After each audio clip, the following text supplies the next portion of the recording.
15 ઓગસ્ટની સવારે રહેમતનગર પાસે આશરે 6 વાગે ખુલ્લા મેદાનમાં એક અજાણ્યા પુરુષની બોડી મળી હતી. તપાસ દરમિયાન મૃત વ્યક્તિની ઓળખ સાહિલ રફીક શાહ તરીકે થઈ હતી. પોસ્ટમોર્ટમમાં જણાયું કે તેને ધારદાર હથિયારથી ઘાયલ કરી હત્યા કરવામાં આવી હતી, જેના આધારે ખૂનનો ગુનો દાખલ કરવામાં આવ્યો હતો. પોલીસ કમિશનર રણપમસિંહ ગેહલોતના માર્ગદર્શનમાં પોલીસ ઇન્સ્પેક્ટર એનજી ચૌધરી તથા સર્વેલન્સ ટીમના પીએસઆઈ એસઆઈ મકરાણીએ તપાસ શરૂ કરી.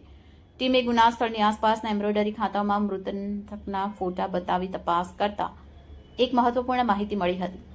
સર્વેલન્સ સ્ટાફના હેડ કોન્સ્ટેબલ નિલેશભાઈ મયાભાઈ અને પ્રવીણસિંહ દીપસિંહને માહિતી મળી કે ગુના પહેલા રાત્રે મૃત સાહિલ અને આરોપી ગણેશ વચ્ચે રહેમતનગર 3 રસ્તા પાસેના એમ્બ્રોઇડરી ખાતા પર ઝઘડો થયો હતો. આ આધારે ટીમે ગણેશ બોલઈને શોધખોળ કરી અને તેને પકડી પાડ્યો છે.